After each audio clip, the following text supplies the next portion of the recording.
If you're tired about worrying about things that you can't control, well, this video will help. Before we get into this, make sure you subscribe to the channel. I make really practical, straightforward talking videos about anxiety, grief, burnout, disability, and everyday mental health. And if you stay with me, I'll give you some simple exercises you can do today to work out where your energy actually needs to go. Hi, I'm Alan. I'm a certified counsellor here in Australia, and I help people via video call every single day. So if you'd like more information about counselling services, my details are below. So a lot of people spend hours thinking about things they can't change, a conversation that's already happened, a decision somebody else is making, what another person thinks about them. And the mind, well, it keeps going over it, hoping that they will eventually find the right answer. But nothing moves. You just end up staying exhausted. And that's where the circle of control can help. So you might be wondering, what is the circle of control? So picture a circle. So draw it on a page. Inside the circle, there are things that you can have say over and some things that you don't. So for example, for in control, your actions, your words, your responses, your boundaries, and outside that circle are the things that you don't control. Other people, the past, the future, the final outcome. Well, that's the idea. It's simple, but it's not always easy to accept. The inside of the circle is usually smaller than we want it to be. Why worry feels productive. So worry can feel like you're doing something. Honestly, if you're sitting there worrying, you feel like you're busy. Your mind is constantly going over and over and over. Your body is tense and you're trying to work out everything. But thinking about the problem isn't always the same as doing something useful about it.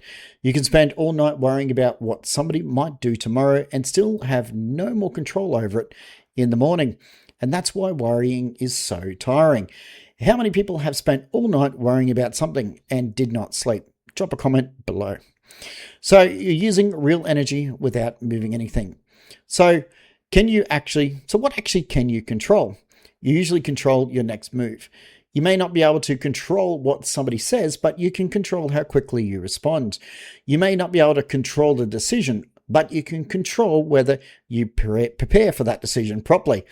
And you may not control whether somebody agrees with you, but the control you speak, well, that's how you control whether you speak honestly and clearly. And that's where your energy needs to go, not towards controlling the entire situation, towards choosing your next useful step. And ask yourself this question. When you notice yourself getting caught in worry, ask yourself, is there something useful I can do about this today? And the answer is yes, well, do it. Make the call, send the email, ask the questions, and take one real step. Don't create a massive plan and overwhelm yourself. And do the next useful thing. And if the answer is no, more thinking about it probably isn't going to solve it. And at that point, you may need to say, I don't like this, but I can't fix it today.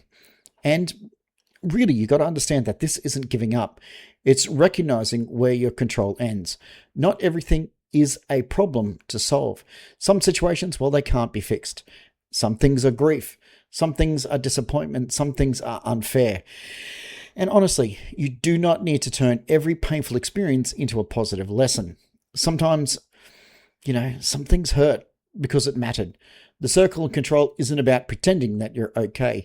It's about making sure the situation that doesn't take every bit of energy that you have left. So where this idea generally gets used badly, and I see this all the time, people often say, just focus on what you control. How many times have you heard that? Sometimes that's useful and other times it lands, well, like somebody literally walked up and slapped you. Especially when somebody has been treated badly or they're dealing with something serious. Focusing on your response doesn't mean the situation was your fault. And it doesn't excuse somebody else's behavior. And it doesn't mean that you shouldn't feel angry, upset, or disappointed. The circle isn't a judgment on your pain. It's simply a tool for deciding where to put your energy next. Control and influence aren't the same thing. They're also the middle area. You may not be able to control an outcome, but you might be able to influence it. You can't guarantee that a decision will go your way, but you can pair properly, provide information, and ask for support. Your control You honestly control how you show up. You don't control the final answer. That's the difference that really matters. It allows you to do your part without convincing yourself that the whole outcome depends on you. And once you've done your part, well, you need to put it down and rest. What I notice in counseling is that people come into counseling focused on what everybody else is doing. And sometimes those other people really are creating problems, because eventually we need to ask, what part of this belongs to you? Not because you're to blame, because that's the part that we can work with. Your part might be setting a boundary. It might be asking for support, and it might be stepping away from the same argument. Or it might be accepting that somebody isn't going to give you the answer that you want. That can be hard, and that is a very confronting thing to face. But it's also where people often start to feel less stuck. My own experience, I've had long periods of my life where major things were decided by circumstances I had no control over. The circle, well, it didn't make those things easy, and it didn't make them fair. What it did was help me stop pouring energy into arguments I was never going to win.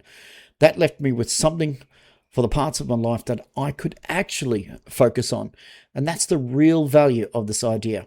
It doesn't give you control over everything. It helps you see where your effort belongs. So try this today. Grab yourself a piece of paper and draw the circle. Write down the main things that are taking up your headspace right now. Put each one inside or outside the circle. Put anything that you can influence but not control on the edge.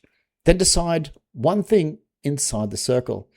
Ask yourself, well, what is one useful action I can take this week? Just one. Don't turn this into a massive job. It doesn't have to be anything difficult. You're not trying to fix your entire life by the end of this video. You're moving a little bit of energy away from something that you can't change and putting it somewhere useful. So pause this video, do it now, and actually write it down. Thinking about doing the exercises, well, it isn't the exercise, okay? So the final point is that you don't control everything that happens to you. You don't control every outcome, and you do not control how other people see you. But you usually have some control over what happens next. Your response, your boundaries, and your actions, and your decision to ask for support. Start there. In the comments, write one thing that belongs outside your circle and one thing that you can take from inside it. And if worry is taking over your day, affecting your sleep, wearing you down, you don't have to keep managing alone. I provide counselling in Cairns and by telehealth across Australia. And you can use the links in the description to book a free 15-minute call with myself, or you can make a counselling appointment. And don't forget to subscribe for more practical mental health videos, and share this video with somebody who might be carrying something that was never theirs to control. Thanks for watching, and we'll see you on the next one.